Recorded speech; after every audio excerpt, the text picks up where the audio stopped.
All right, let's dive into something that's literally the backbone of our digital lives, switching in packet-switched networks. I know, it sounds super technical, but trust me, understanding this is like getting a peek under the hood of the internet itself. So, let's get into it. I mean, have you ever really stopped to think about it? You hit play on a movie, and somehow that data travels from a server maybe thousands of miles away and lands on your screen almost instantly. It feels like magic, right? Well, it's not. It's an incredibly clever system, and it all starts with something called packet switching. So, what on earth is packet switching? Okay, imagine you have to send a giant encyclopedia to a friend. Instead of finding a massive, clumsy box to ship the whole thing, what if you tore out every single page, put each one into its own little envelope with the address, and just mailed them all?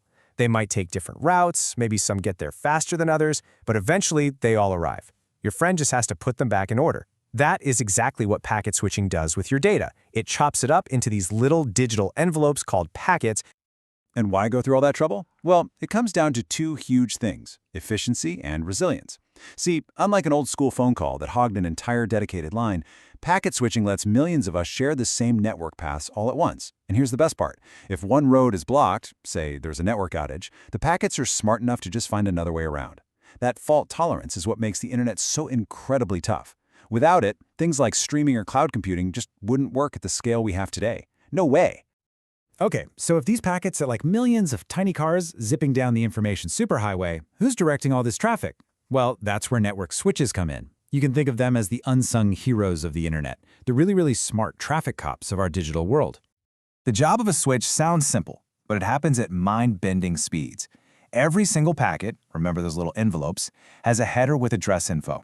The switch just reads that header, and in a fraction of a second decides which physical port on the device it needs to shoot the packet out of to get it one step closer to its final destination. It's this constant hop-by-hop journey, guided by these amazing little devices.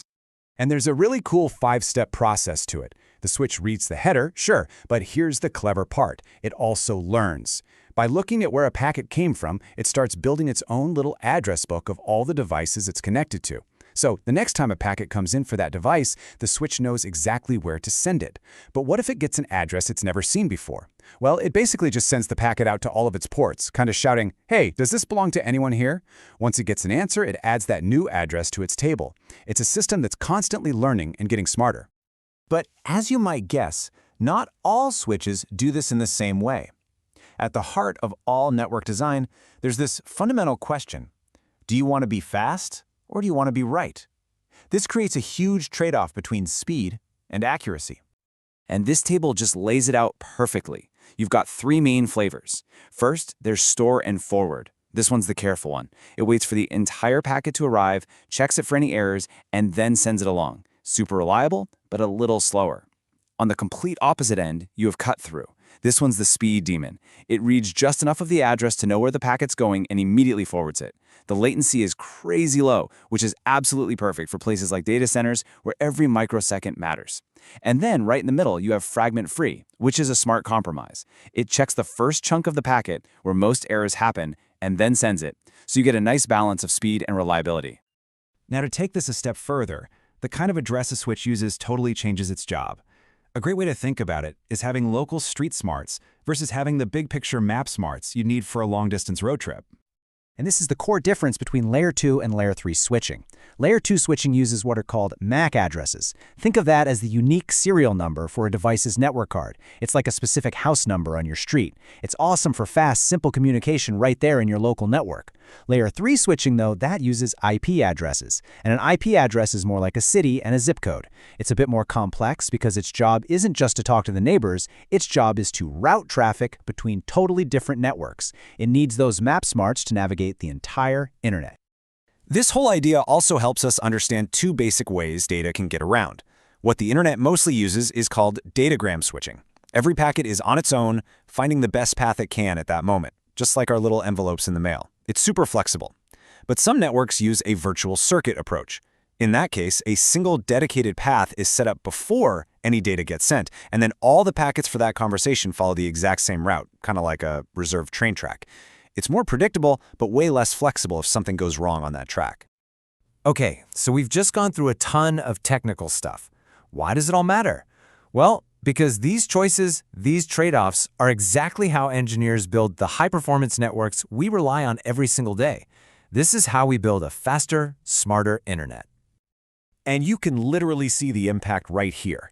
That bar for store and forward, the latency, that's the delay, is pretty high. But just look at cut-through. The bar is tiny. The latency is minimal. That's not just a number on a chart. That's a real-world performance boost, and it shows why picking the right tool for the right job is so critical in network design. So what are the big takeaways here?